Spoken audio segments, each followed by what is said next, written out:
Going for two, kickers are extra, I give them the boot. Ooh, going for two, sit back, relax while I grab me a brew. Ooh, now I'm reclining while putting my time and I'm ready to go. My spine is aligning and much my lineups, my bank account grow. I am so rich, but knowledge is all that I'm leaving it with. Ooh, listen to this, multiple options, how far can I get? Ooh, DFS Dynasty redraft tonight, I'm not finishing last. I'm finishing past any and all, I am looking to last. What else? This spot is popping and I am so locked in and only opening the door when it is opportunity knocking. And all of these spots keep on talking and talking. So what are we talking? What kind of alignment? And running it deep, even players forgotten or came from the bottom or hitting that top. And this spot is popping, yeah, this spot is popping. And woo! This is the armchair, yeah. Put up your arms, yeah. Sound the alarm, yeah, yeah, yeah. Woo! This is the armchair, yeah. Put up your arms, yeah. Sound the alarm, yeah, yeah, yeah. Woo! What is going on, guys? Welcome to episode 198 of the Armchair Fantasy Show. I am your host, Jeff Lambert. You can find the show here every Wednesday night live on Facebook Live. I'm going to say Periscope, but it's not Periscope anymore. It's now called Twitter Live. Periscope actually died today. YouTube as well as Twitch. Syndicated in all major podcast networks, and of course streaming in the Going for Two app for iOS and Android. If you are on YouTube, please hit and like that subscribe button. Drop a comment down below. We are also running a contest right now. If we get to 1,000 subscribers by the NFL draft, we are giving away one of our Ultimate T-shirt Personal League podcast packages. You get an hour-long podcast dedicated to your league, plus 12 custom shirts with your league name printed on the back of it. I think last I checked, we were at 924, so we're almost there. We started at 650, so we're getting pretty close there. So please hit that subscribe button so we can give one of those away. As always, I'm here with my host, Mr. Ryan Searfoss. Ryan, how you doing tonight, man? Good. Glad we're getting some good pro day news out finally, and things are starting to heat up. I'm like, the no combine, I think, just kind of slowed everything down till recently. So I'm happy we're picking up again, and we're 30 days out from the draft. Yes, sir. Yes, sir. We had some news today with some 40 times. It was good to get those. We actually haven't had too many of those come out, so I had 3 big ones released today. Also joining us on the show tonight, his first time on the show, he is from Expand the Box Score. For those of you that follow the show, know that we have Andy Singleton on every year. It's his website. So Paul Duncan is a scouting coordinator for Expand the Box Score. You can follow him at the Footpaul on Twitter. They recently released a draft guide that we're going to go through tonight. Paul, man, how you doing tonight? Oh, I'm doing excellent. You know, it's always a great chance to get on some shows, talk to people, do some media, and most importantly, talk ball, because that's what we love to do. Football is fun. Yes, sir. Yes, sir.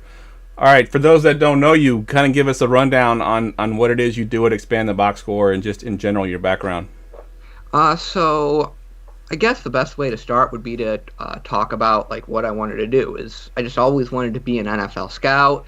I've been just practicing writing reports, just cranking out film by myself. I also do stuff over at PFF, Pro Football Focus, just generic like charting games, getting routes in. So just a lot of that entry-level stuff that a lot of the young football people do. And when I went to the Senior Bowl last year, I made like a little packet of like my 15 best scouting reports, like hand out to scouts. And while I didn't really get as much positive, I didn't really get like the call from the NFL team that they're going to hire me. I met like a lot of other young people who were kind of in the same boat as me. They loved football. They worked in places like PFF or Sports Info Solutions. They loved scouting and they loved watching football and making reports. And they wanted something organized and wanted a way of doing that. So I met Searle, who was from Sports Info Solutions, a similar PFF style kind of site, more dedicated to teams. I was over at Sports Info Solutions back in 2017, so we have a lot of the same like influences. We have a similar scouting style since we learned under the same people. And we decided that we were going to work together, pull all of our scouting reports, bring in a team, and write our own draft guide.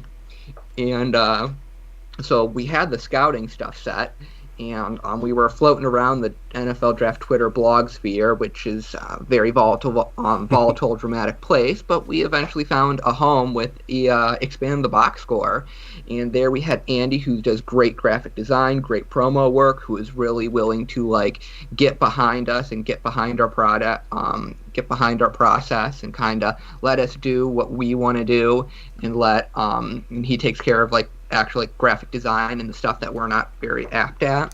And combining that with like the coronavirus and quarantining and like not having a lot more time to focus on our side projects and just consistently being organized, we got our team of 14 people, we wrote 341 plus scouting reports.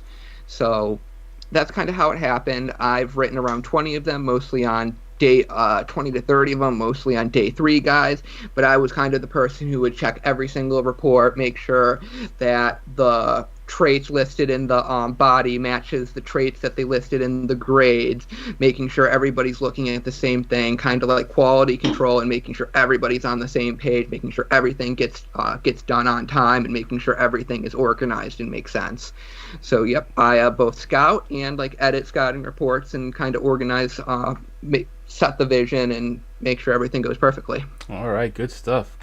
Yeah, I purchased my copy about 2 weeks ago, and I mean, this thing is massive. Like you mentioned, 300 and I don't even know, 360 plus pages. This thing is. It's got everything in there. So it's awesome. If you're into fantasy, I know it's dedicated or directed more towards NFL stuff, but if you're into fantasy, definitely guys, pick that up. Go to expandtheboxscore.com. It's only $12. Can't beat it. It's definitely worth the money. All right, let's get to the news and notes. News and notes from around the league. News and notes, as always, brought to you by Dynasty Trade Calculator. Everyone hates bad trades, right? No one wants to be that guy. Never make a bad trade offer again with Dynasty Trade Calculator. Visit goingfor2.com/DTC to sign up for only $15 a year. That's right. Go to goingfor2.com/DTC. Get the best trade calculator for only $15 a year. Stop guessing. Start calculating. All right, we'll kick off this first one here. I know it's a little bit older news now, but we haven't talked about it yet, Ryan. I know you're dying to talk about it. This huge blockbuster trade and some of the things that would come out of that. The 49ers now at number 3, the Dolphins are at number 6 now, and the Eagles are at number 12. I'll let you pick which of those 3 teams you want to talk about, Ryan. I can't take the Niners from you, but I'm really excited for the Dolphins. They have played this draft perfectly. So they moved down to 12 and then moved back up to 6 and by gaining a free first and a third. They essentially said by doing that, one, they're sticking with Tua, and keeping it 6 guarantees them either Jamar Chase, Kyle Pitts, or some other outstanding offensive weapon to help that offense. And they're stacking up picks for the next couple of years. Everything they're doing is the right direction. Whoever they pick to go with Will Fuller's a great wide receiver combination. It's exciting to see. But this is a team doing it right, and like I said, it makes me feel really good about Tua that they did that to help improve the situation around there. That's the biggest impact for me right now for that team. Yeah, I agree. I'm gonna go to you on the Eagles here, Paul. With this trade, the Eagles basically said that Jalen Hurts is their quarterback. What are your thoughts on Jalen Hurts, and what are your thoughts of the Eagles moving back to 12? I don't think he's the guy. I don't know he's not the guy, but I don't think he's the guy. I mean, if you were to actually go and check up, look at the stats and look at the grades and compare Hurts in Fields, there really wasn't that drastic improvement that I feel the narrative was. He still has some issues with processing and decision making and accuracy like most young quarterbacks do, but I don't feel that he's shown the ability to really be that franchise quarterback. I didn't see enough flashes. I didn't see what we saw from Justin Herbert or Joe Burrow, or even Tua showed more flashes than Jalen Hurts. So I'm kind of fear that he can be a gimmick quarterback. But I still do think this is a very good move for the Eagles, because the Eagles are they're in a transitional period. They got their Super Bowl ring. They made their run. They paid their veterans, and now they're in as much of cap hell as a team could be in. They have to get rid of their veteran players. They didn't exactly reload their depth that well in the drafts the past couple of years. So they're starting the rebuild, and they're starting the rebuild outright. They're still probably going to be able to get a good offensive playmaker at 12. Like, they could, after what you saw with CeeDee Lamb and Jerry Jeudy slipping to the mid-teens last year, I could easily see like Smith or Waddle, or probably not Chase, but I could just see one of those big-time offensive weapons slip. And even if one of those guys don't slip, they could still take an outstanding defensive player, and they're going to have the 49ers draft pick in 2022, which could be pretty valuable if whatever rookie quarterback that they draft doesn't immediately pan out. So they're doing the right thing. They're going to give Jalen Hurts another year to see if he's the guy. If he takes those big steps forward and proves he's the guy, then great, he's the guy. If not, you're going to have 2 first-round picks next year. You're going to be in a good position to maybe trade up for a guy or go after a free agent or a transitional quarterback and get going on rebuilding the team again. Yeah, I like it. Yeah, I think that the Eagles trading back, it surprised me a little bit because we had heard all those rumors about, that they don't believe in Jalen Hurts. They might take a quarterback in this draft. I think by trading back, they pretty much said, all right, Jalen Hurts, you get a 1-year trial here. If it works out, great. If it doesn't, we'll get a quarterback next year. So I agree there. As far as my Niners at 3, I'm excited about 3. We don't typically make big splash moves in the offseason. I mean, I think, our big splash move in the last couple of years was getting Jerick McKinnon on a free agent contract. That was our big splashy move in the free agency. And before that, the last one I can remember was when we got Deion Sanders. I mean, we just don't do this kind of thing. So for us to trade up to number 3 was exciting for me as a fan. I'm a little nervous that they are thinking about taking Mac Jones. I don't want that. I told Ryan we're doing a live 4-hour marathon podcast at the NFL draft. And if they take Mac Jones number 3, I'm ending the podcast right there. So our 4-hour marathon will be 35 minutes long because I can't do it. But when you say at the NFL draft, do you mean in Cleveland at the NFL draft? No, we'll be watching. It'll be a watch party. I wish I was going to Cleveland. I should. I live 2 hours away. Yeah, you should. I mean, yeah. I live in Cleveland. Like, it's a 15-minute drive me from here to the baseball stadium into downtown. Like, nice. I used to take the bus and the trains downtown all the time. So nice. I'm going to be down there. I think I'm going to help out with the Cleveland Sports Commission to hopefully maybe get some behind-the-scenes stuff, maybe get a media pass. I'm going to do what I can do to be a part of it, whether it's cleaning up after the event or helping out with the media. Nice. Good stuff. Jeff, just letting you know, right now Vegas has Mac Jones to San Fran at plus 125. And he's the favorite. I don't want to hear it, man. I can't. It's going to be so bad if that happens on the podcast. It's going to be so bad. But just to go on to taking number 3, and then I've been saying really all off season, even towards the end of last season, that they're going to cut Jimmy G. I still think they either cut or trade him. I know they're saying, he's our guy. I'm not buying it. They're just trying to hold his trade value. I think if the Patriots come knocking, they'll make that trade eventually. I think they're just trying to hold some trade value here. But let's move off the quarterbacks and go to a running back here that we kind of figured this was going to happen, Ryan. But Uncle Leonard Fournette, returns to the Bucs. You think his value is any higher than it was, when we thought he was going to be a free agent and go somewhere else? You think his value stays the same? I think his value is falsely inflated right now because we all remember this fantastic late season playoff run that he had. But truth was, they kind of just kept him fresh all year. Rode Ronald Jones. Now they're talking about Keyshawn Vaughn. I could see him not really having huge games or a huge season until late again, because it makes sense for what that team's doing. It's just to save him for when the weather gets bad, the field gets ugly, then let Uncle Lenny show up. But fantasy wise, I think people are gonna get bamboozled by him. Yeah, I agree. I think that it's a little bit of fool's gold because, like you said, he had such a big playoff run, but he wasn't really worth it during the season, and I can see that kind of going back to the same thing. And last one we got here. This is not a very big news day, but Tyler Lockett inks his 4-year deal with the Seahawks. He'll be there for at least 4 more years. Paul, what are your thoughts on Lockett there in Seattle if you own him in dynasty leagues? Ooh, I do not have any. I do not have any Lockett shares. I had a Sal Cap league where I had him as like a restricted free agent, or I think it was a transitional tag, and somebody outbid me. So I was comfortable with him at 13, and he went up for 15, and I just said go ahead and have him.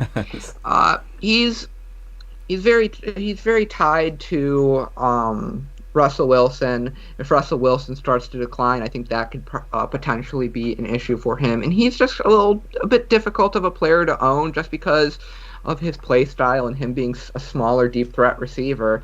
He's kind of like a better version of what Deshaun Jackson was back in the day. Some days you're going to get 40 from him, and other days you're going to get 2 and lose that crucial game you need. So, I mean, I really like him as like a wide receiver 2 kind of flex kind of option, but I really don't think like this contract move, I don't think his value is moving in a positive direction. He's just kind of a nice happy roster fill, or a nice happy wide receiver 2 flex fill. Yeah, I agree. I think he's definitely be a solid guy, but he's not somebody you're super excited about. I think going back to Seattle does kind of keep his value at the same, whereas if he had gone somewhere else, he lost some value. Real quick on Fournette, Ryan, we had a question in the chat here I wanted to ask real quick. Do you think the 18-game season forces teams to practice more load management, meaning that they could use Fournette a little bit more early on, or do you think that doesn't matter with the 18-game season? Oh, I completely think it matters, and I didn't even consider that, but I think that makes it even harder to judge what he's going to do with a three-headed running back, because 18 games are going to want to keep him fresh, and he's their most talented back. You need to keep him fresh for late, because this is a team he's reloaded and trying to make that run again. Yeah, I agree. I agree 100%. I actually think if he does get used early on, and hopefully he has a couple good games, sell high. Try to sell him right then and there. Random questions popped in my head with the 18-game schedule. How are we doing our fantasy playoffs? I haven't thought about that. That's the most important question. Yeah. Is week 17 the championship now? Yeah, I haven't. I've been thinking about that myself in the few leagues that I run. I haven't quite figured out what I want to do with it yet, because I don't know how teams are going to handle it. Are teams going to rest their players in week 17 and 18 now? Or are they going to, be fighting for a playoff spot, right down to the end? I don't know how it's going to go. It's going to be interesting to see for sure. All right, let's get to this draft guide. Again, guys, if you haven't purchased it yet, go to expandtheboxscore.com. It's $12. It's like 360 plus pages. It's awesome. But real quick, I want to get a high level overview of how you do the grades, Paul. You went just kind of a high level overview of the trait scale that y'all used, and just in general, like how you came up with these different grades. All right, so essentially we started out when I was at Sports Info Solutions. I was the first person who trained me in scouting was a guy named Matt Manicherian. He worked for the Saints and the Browns, and he taught us the scale that was used by Joe Banner when he was on the Browns. So it was based what we're using was based off of a scale that was used in the NFL that we were able to get hands on literature and philosophy. But the more I was looking at it and the more I was studying it, the more I found out that I didn't understand, or there's so much stuff that I found complicated. And so we simplified it up. We looked at 8 traits for every single position, 4 critical or 4 primary and 4 secondary. The trait scale, which I'll probably reference, would be along the lines of 9. You're walking into the NFL as the best in the league at that trait. We gave out 0 9s this year. Last year, the only 9 was Henry Ruggs. For that, you're like Lamar Jackson mobility. So 9s are just incredibly rare. And then 8s are where you're like top 10 to top 5 in the NFL the second you step foot on the field. That'd be like Rondale Moore speed. That would be like Trey Lance's athleticism and mobility. That could be, I think we gave Micah Parsons an 8 on blitzing. So 8s are incredibly rare. And then we have 7s, which are like, this is a really good trait. Like, this is like 90 plus in Madden. This is like you're going to be the top half of NFL starters. Like, this is already an above average trait. And then 6s is like sufficient. 6s is like the starter grade. 5 is like, it's more like a backup grade. It's not going to kill you with that on the field. And then a 4 is where we start getting into, oh, this is like a red flag. Like, this is like Mac Jones's arm strength. It's like, this is a pretty key red flag. It's something you're going to need to game plan with. It's something you're going to need to take into account when you're like watching, something you're going to need to take into account when game planning with him. And then a 3 is just kind of like a big red flag. It's something that's going to be almost impossible to game plan around. 3s are almost exclusively in like the players in the day 3 undrafted ranges. If you have like a 3 at like a critical trait, that could be almost disqualifying, even if you have other good traits. And then for our final grades, we use kind of a role-based grading system. So our trait grades, there's no mathematical formula between the trait grades. Like, I know a lot of people like to add up the trait grades, get your final score, and push it. But sometimes when you add up all your trait grades and throw it out there, you don't really get the results you need. You end up with players too high, too low. So we decided to keep our grades correlated, but essentially separate, to take into account like disparate situations where like, oh, a wide receiver is an incredible blocker and he has an 8 blocking because he's just a dog there, but he's not really good at anything else. If we were just to add all that up, then he could come out really high. So we tried to use we came up with like roles and general like archetypes for positions, and with each one being progressively more valuable. And for example, a 7 is you're just an impact star straight away. For like a running back, a 6.6 would be like, oh, you're a committee member, but you can play all 3 downs. And all of the projections are kind of like a rookie year projection because we don't want to project out too far. Right. And get more like, that brings like more projecting in it, makes it more tricky, makes you use your imagination more. So we try to keep it as like what they are right now as possible. All right. So that's how we do it. We got the film, we watch the players, we write the reports, we edit the reports, double check the reports, and we publish the reports. Good stuff. Yeah, good stuff. So tonight we're going to go through the 2 positions that we most care about in fantasy, at least if you're in a 1-quarterback league. I know the Sleeper Flex leagues out there, but we know who the quarterbacks are that we want. I want to look at some of these receivers and some of these running backs here. And we'll start off with the running backs. It's time for running backs. Running backs. All right, so there's no surprises in the top 3. Travis Etienne, Najee Harris, Javonte Williams here. In your mind, do you think these 3 are in a tier by themselves? Are they the ones that are, sort of the walk-on starters, and then it kind of goes from there? Or what are your thoughts on like the 4, 5, 6 guys? Absolutely. It's to the point where I don't even know if I would take running back 4 in the first round in any of my, at least super flex, dynasty leagues. Because, I mean, Etienne, Harris, and Williams are the only 3 guys I could feel that can be like a starter by the second half of the season. Those 3 guys are like your DeAndre Swifts or Jonathan Taylor equivalents. But then after that, everyone's just kind of a niche back. I mean, Kenneth Gainwell, yeah, he might have some kind of Antonio Gibson-esque potential, but he may just be kind of stuck in a third down role early on. Michael Carter, very, very small. Again, could be kind of like a pass catching back, could be good down the line, but no guarantees. Same thing applies with Hawkins and Patterson. So we know that the top 3 guys are good, but there's just so much more questions on all of the other guys, and I don't really think. Some of those guys are going to make an impact because there's always 3rd round, 4th round, 5th round guys that make impact, but I don't know where I would put my chips on because like they just aren't as set in stone. Yeah, definitely. There's always one that surprises everybody and no one sees them coming. Ryan, I want to get your thoughts on here. So obviously we've talked enough about Etienne, Harris, Javonte Williams. We know what those guys are, but the 3 guys that he mentioned that were right behind them, 4, 5, and 6, Kenneth Gainwell, Michael Carter, JV, and Hawkins. Are those kind of the guys you're looking for in fantasy too in that order, or do you think there's somebody else that should be in that range there?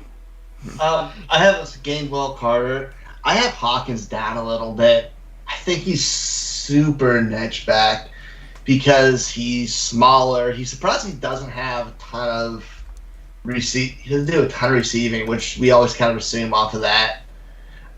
I think he's just a depth piece. So I'm cut off there after that. There's some guys that he has lower on the list who I'd take above him, but like in between.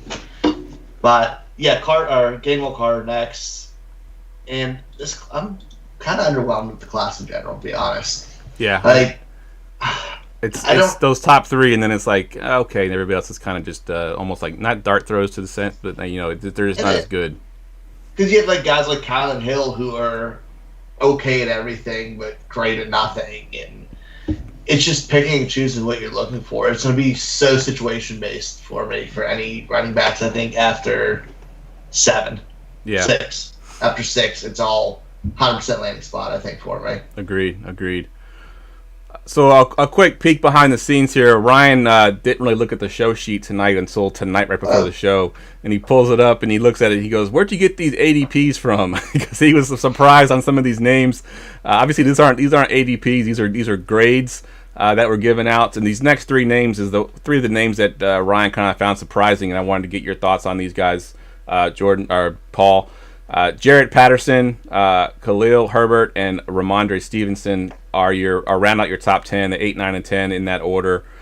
Just kind of talk about these 3 guys and what you see from him, especially Stevenson. He seems to be the one that I haven't seen much of in fantasy circles, so he's one that I'm curious to your thoughts on. Who is that? That you haven't seen? Stevenson, Ramondre Stevenson. Okay. Ramondre Stevenson is a very interesting back.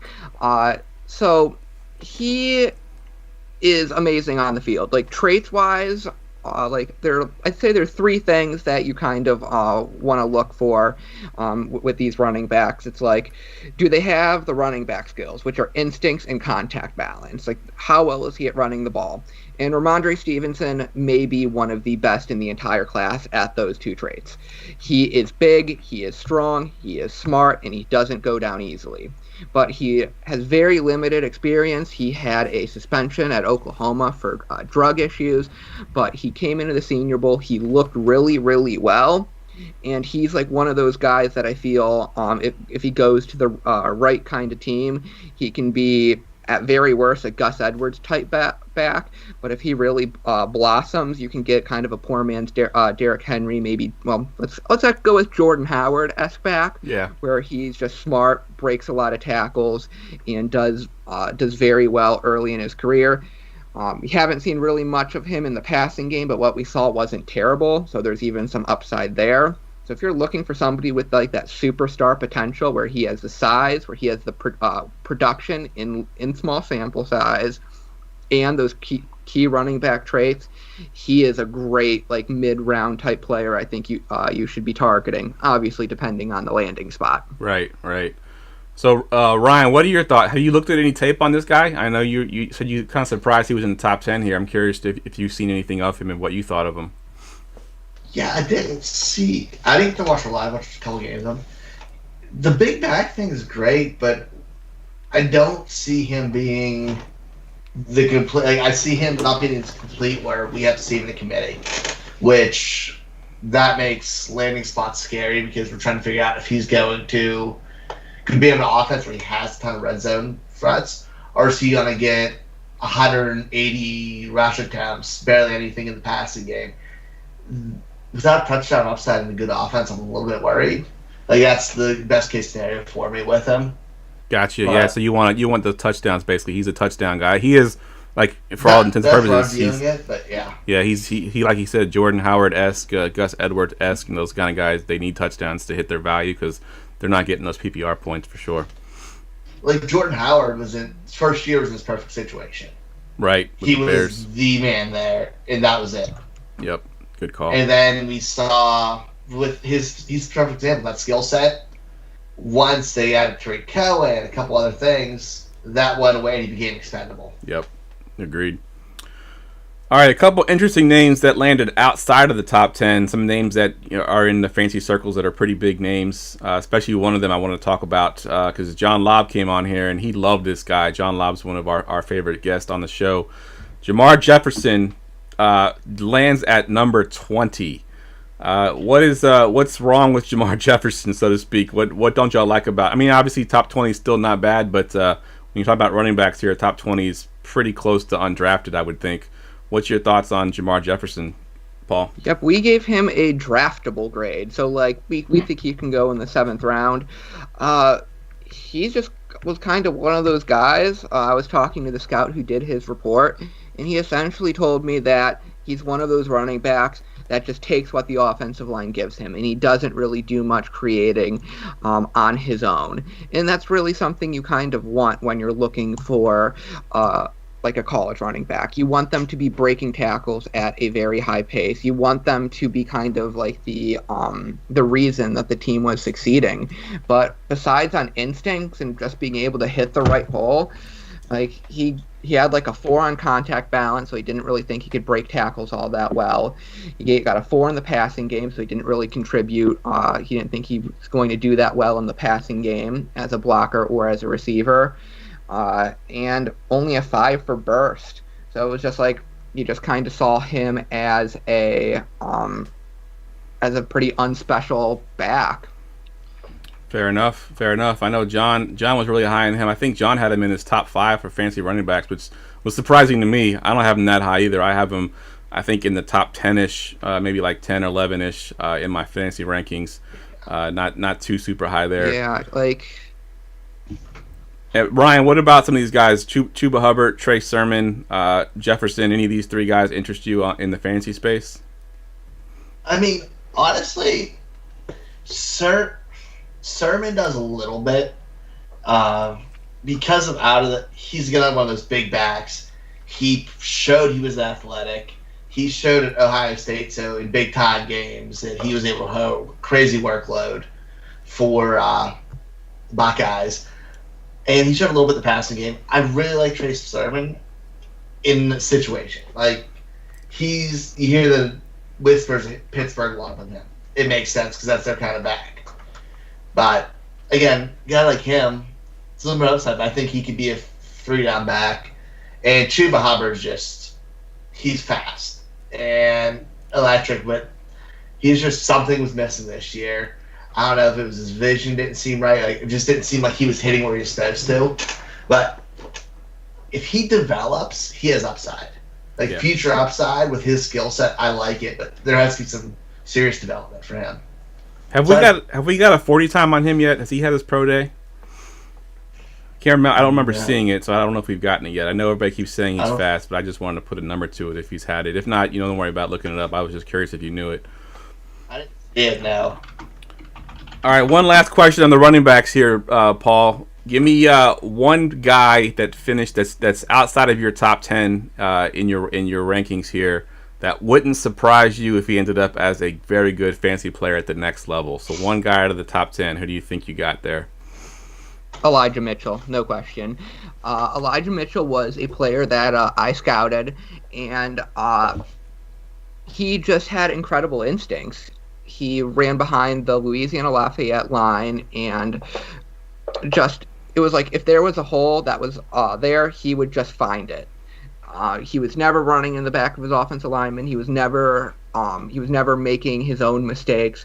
He just had all of what you are looking for when it comes to setting up blocks, setting up leverage on your defensive linemen. Just very smart and a very good running back, productive for lots of years. But the thing was, I was like, we never really got to see him in the passing game. And, he kind of only looks like an average athlete for an NFL running back as opposed to a great one. So he just kind of struck me as one of those guys who could get drafted by the 49ers or drafted by one of these wide zone teams, and then all of a sudden the starter gets injured and he's rushing for 150 games for 150 yards a game and on a 4-game stretch and wins you your league.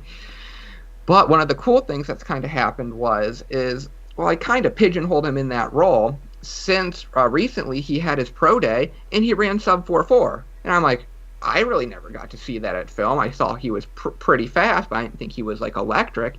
And he looked pretty good catching passes out of the backfield. So, I know he's good running the ball, and I know he's a capable, smart runner, can break tackles. I wasn't sure of him as an athlete, but now I'm a bit more confident in him as an athlete. And I wasn't quite sure about him in the passing game, but now I'm feeling a little bit more comfortable. Those are the three things that you want in a player: athletic, great instincts, and can catch the ball. And that right there kind of screams like he can be kind of that guy who gets taken in the third or fourth round in the NFL, maybe even like the fifth, and that he becomes an Aaron Jones or a Kareem Hunt type player in the future. Nice. I like it. I got to write that name down because I haven't looked at him at all. I don't think I got him in any of my rankings, so I got to go back and look at him for sure. All right, let's do a quick commercial break here. NFL draft season is upon us, and it's possible you might have Trevor Lawrence's haircut in your pants. That's why our new partners at Manscaped have teamed up with us to ensure that you don't gamble at shaving your balls the same way you gamble on football. So for all you Armchair Fantasy fans out there, we have an exclusive 20% off promo. You use Armchair 20 right there on your screen. Armchair 20 at manscaped.com. Save 20% and get free shipping. It gives new meaning to best ball with Manscaped. That's, again, go to manscaped.com. Use our promo code Armchair 20. Save 20% and get free shipping.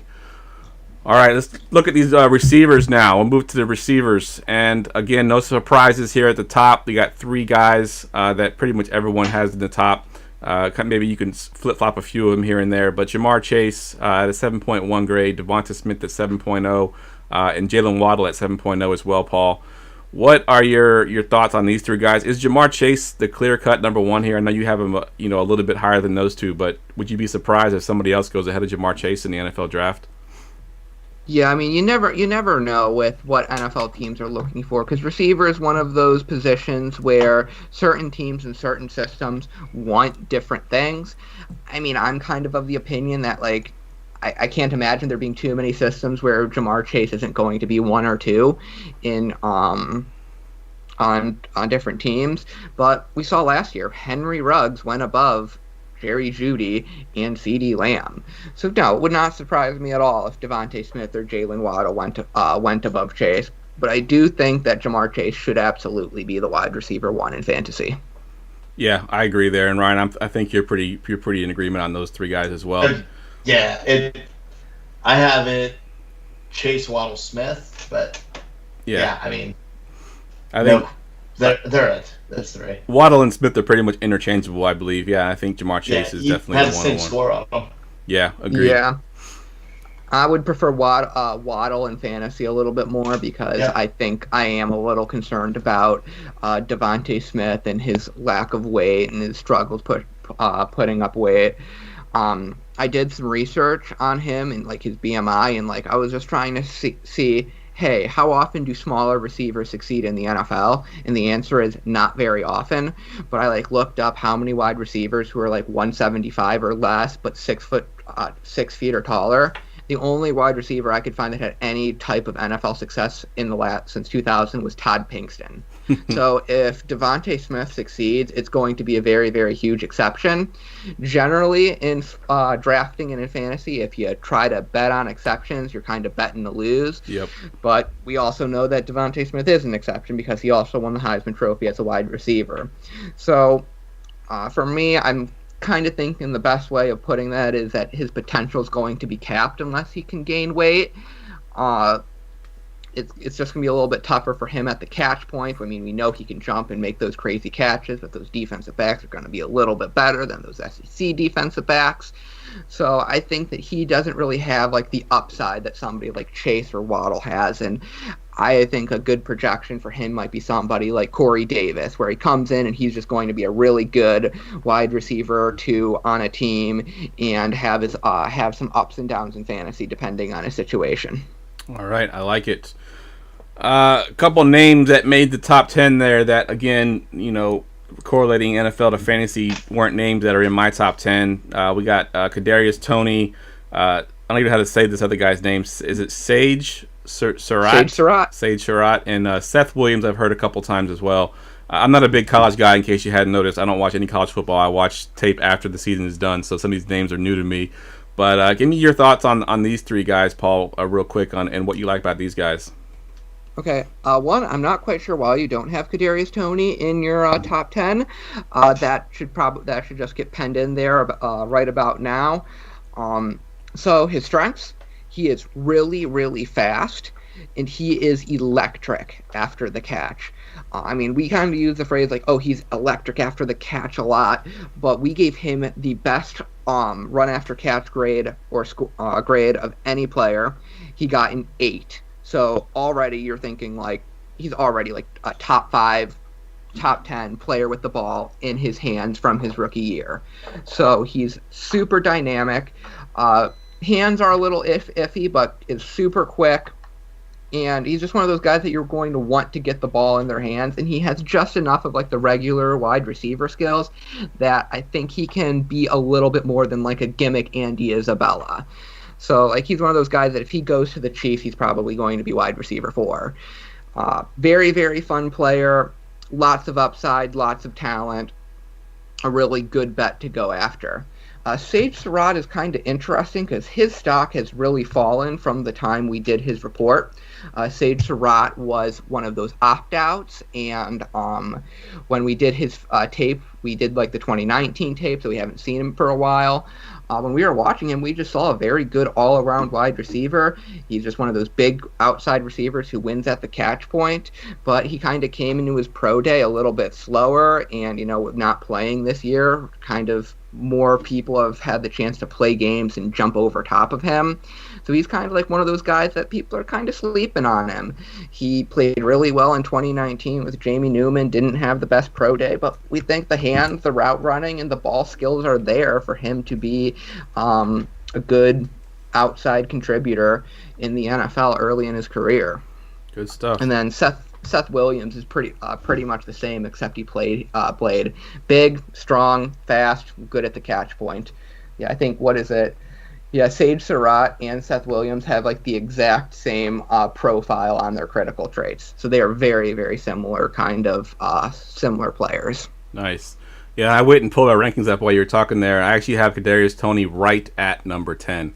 So I do have him in my top 10, just right there. He kind of slips in. Ryan, your thoughts on these 3 guys in fantasy perspective? Kadarius Toney, Sage Surratt, Seth Williams. How do you have them ranked? I like Toney. I had Toney at 6 for me. Seth Williams, I think he has a very solid skill set. I think the upside's there. He's a really big body receiver. He plays strong. He pulls the ball down. I like a lot of what Seth Williams brings. Sage Surratt's the guy I can't get behind out of that list. I love the big body. I like the big body receivers, but he doesn't play that way. He got absolutely bullied off the line of scrimmage from corners. You saw mental errors. His route sheet looked limited. The only thing I really liked was him stretching the field, and I wanted him out of the slot because he couldn't get off the line against corners. And when you're a big guy like that, that limits you. Like we've seen maybe a Chris Hogan type guy is all I can see out of him. Wow. Oof. Yeah, that's rough. A rough comparison there.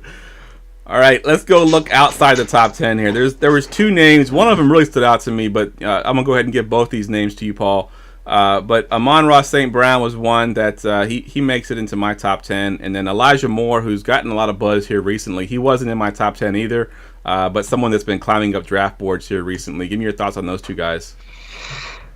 They're slot receivers.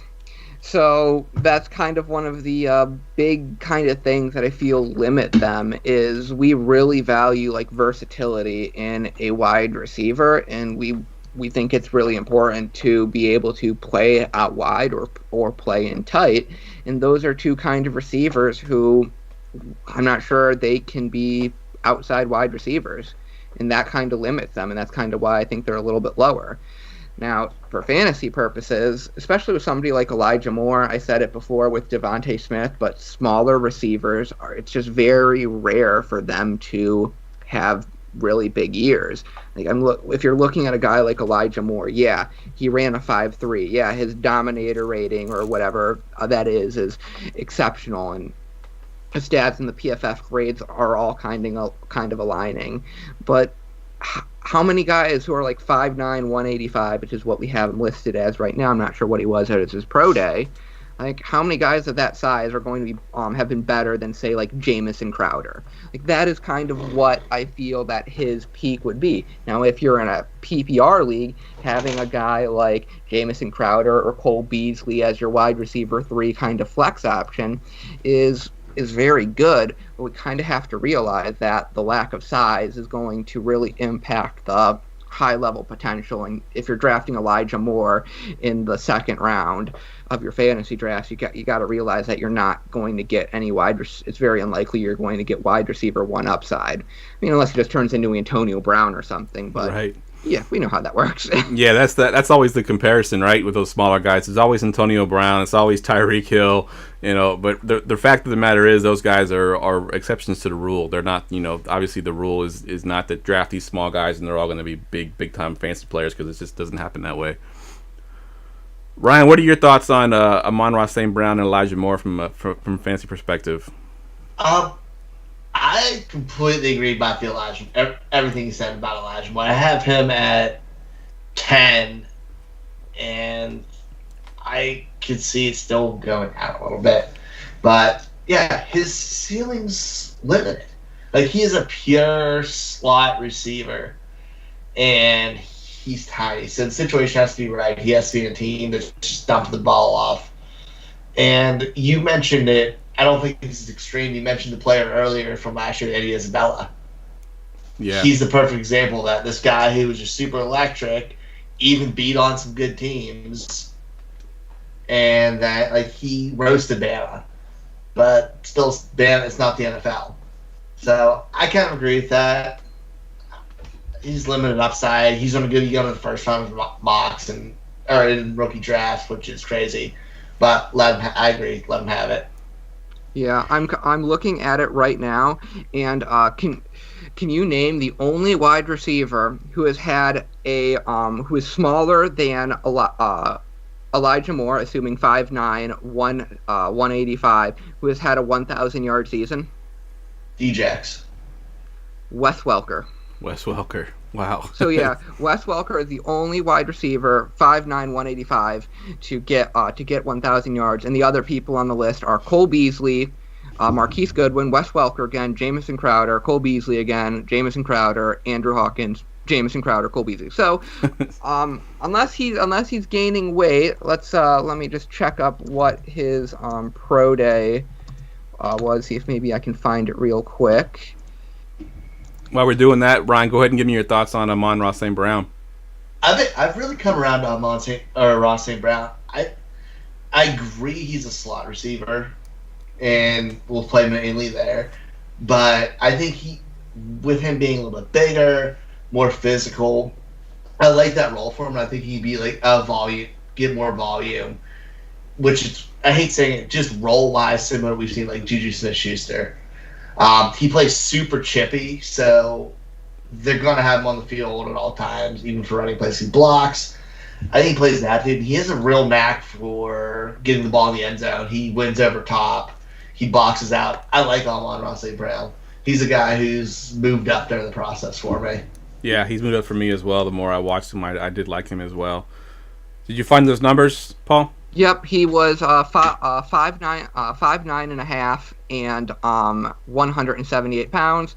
If shifting the numbers a little bit on the stat head, that's where you get Deshaun Jackson, because he was listed at 5'10", 175. Gotcha. As him and Terrence Mathis from 1999. So, and then we have like the same guys, Jamison Crowder, Cole Beasley. So, I mean, unless you really think he's going to be one of those guys, or you really think he's going to be able to put on weight and become Antonio Brown, like, you're kind of digging yourself into the Jamison Crowder, that Jamison Crowder type hole.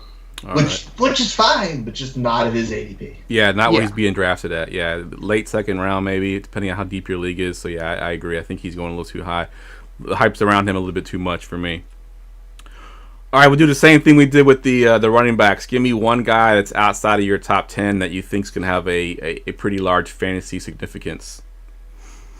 Ooh, oh my gosh, there's so many like wide receivers, and there's so many different like areas I can go. But I'm going to hit you with Simi Fehoko. Are you guys familiar with Simi Fehoko out of Stanford? I am not.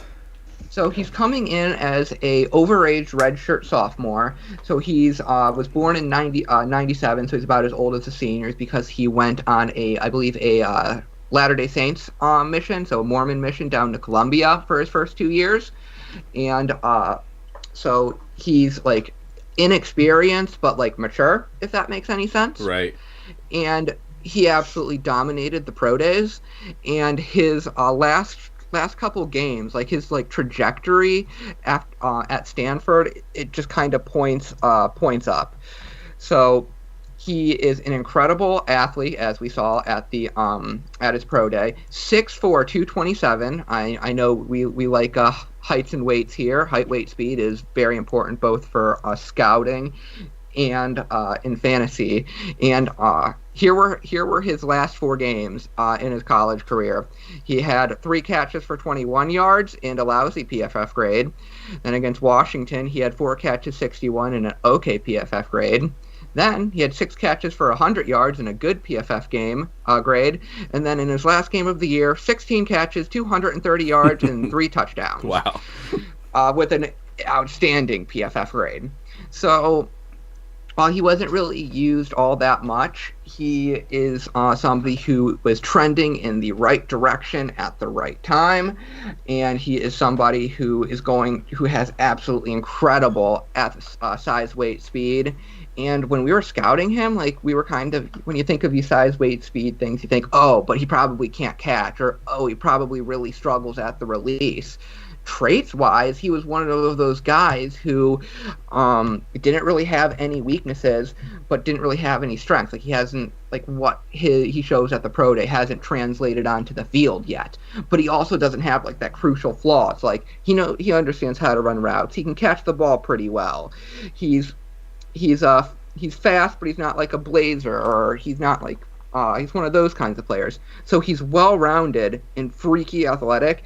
And I think if he goes to the right team with the right coaches, he is kind of that perfect stereotype of the old-fashioned year 3 breakout wide receiver.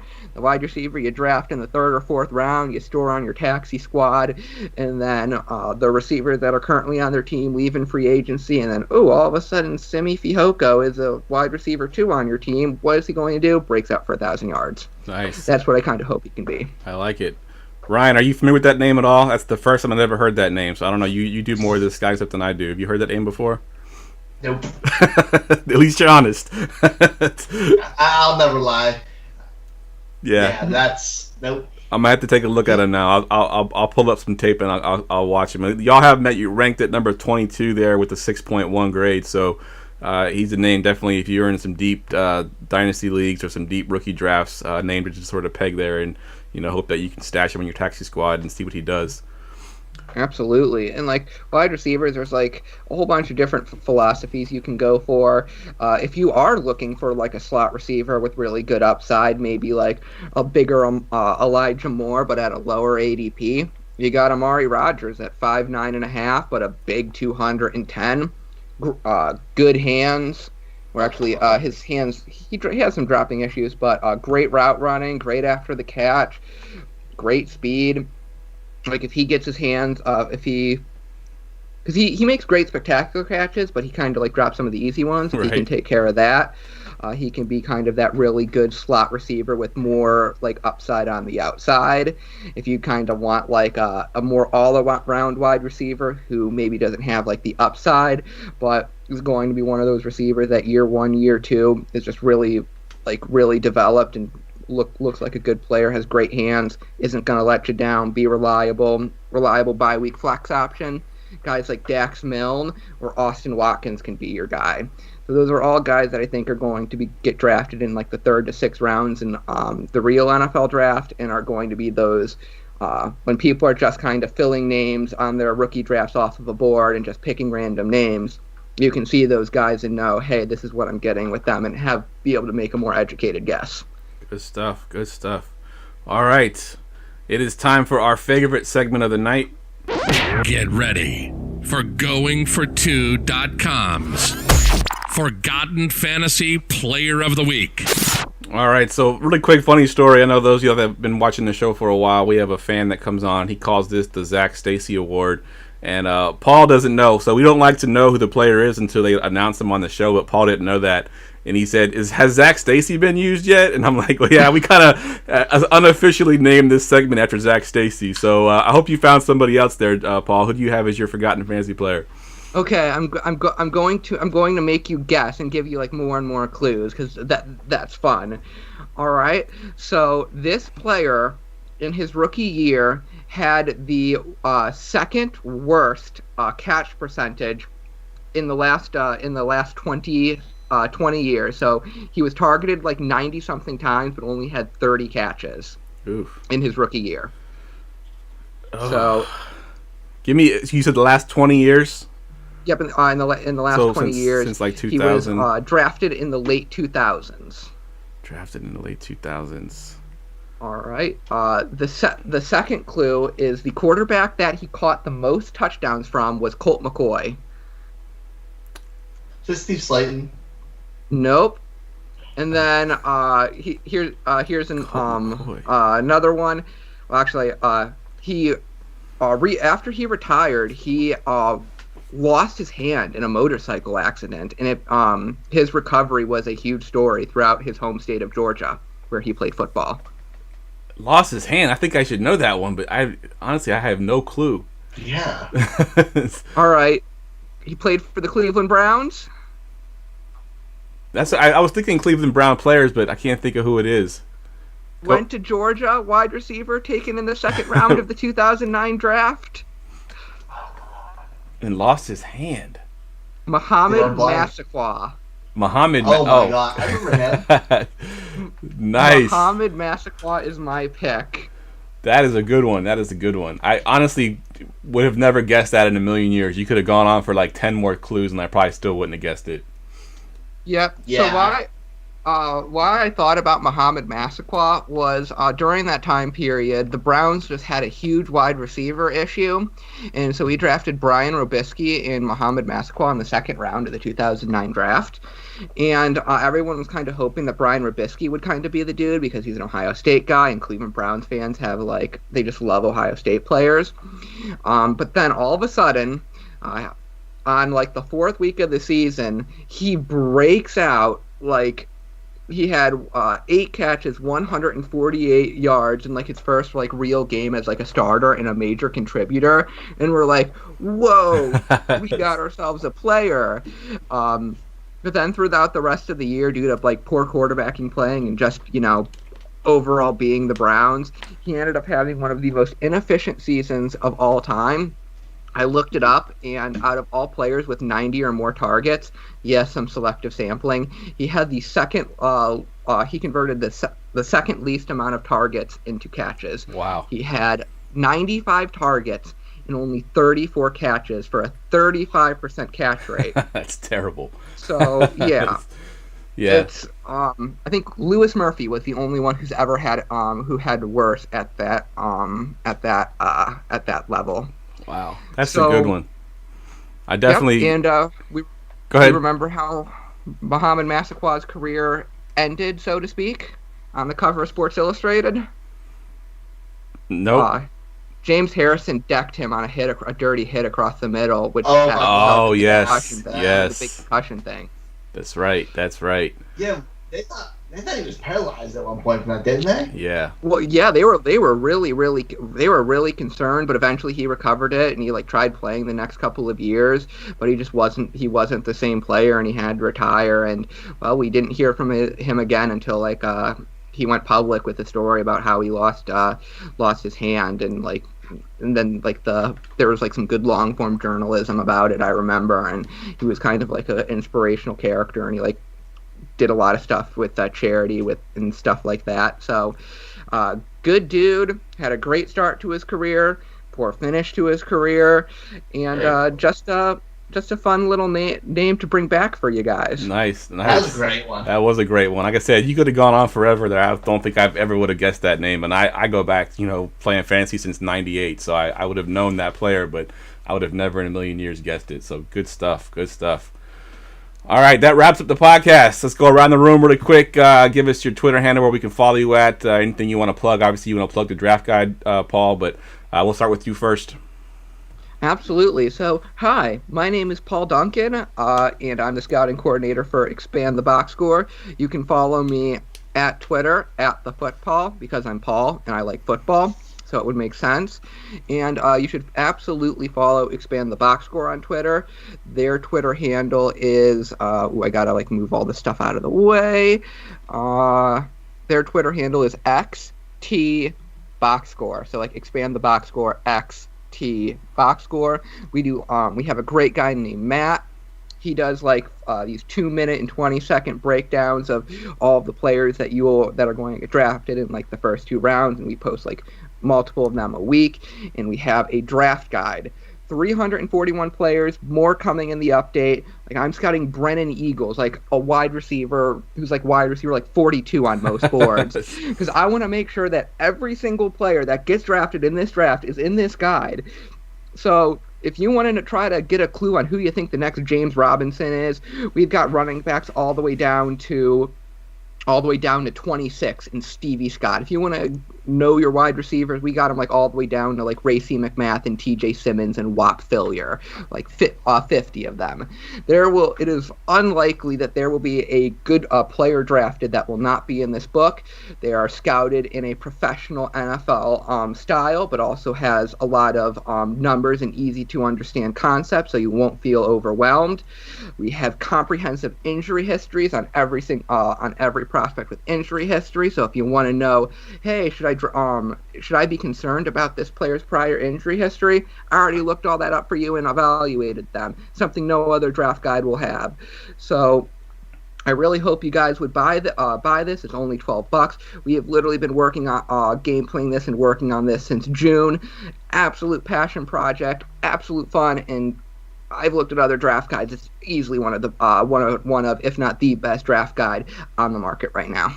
Yeah, I tend to agree. Like I said, it's a beast, and I've been going through some of these guys, and I'm the kind of guy that likes to find those sleepers, those diamonds in the rough, which in this day and age is so hard to do with all the coverage that we have of the NFL. But the draft guide definitely can help me find that guy that nobody's looking at. Ryan, where can we find you at? Find me here every Wednesday night. Find me at GoF2.com. Find me at the NFL Draft Bible. We do TDR show every Tuesday night. So be there both. And I don't know how to follow Paul's everything he's got going on. There's a lot. Can't catch up with that. But yeah, make sure to find me on Twitter, Boss534. All right, good stuff. So I just want to quickly plug our next 2 shows. So we're gonna have a pretty big name on next week. Y'all might have heard of him. His name is Scott Fish. He's going to join us as well as Fantasy Unicorn. I don't know her real name yet. I haven't reached out to her on Twitter to get her real name, but I know on Twitter she goes by Fantasy Unicorn. So we're going to have both of them on the next show on Wednesday. And then our special 200th episode is going to be an NFL first-round mock draft. It's going to be on Sunday the 11th. We're going to have a bunch of guys come on. I think we have a total of 8 guys come on to do a mock draft, so definitely check that out coming up here pretty soon. For Ryan, for Paul, I'm Jeff, and we will see you next week.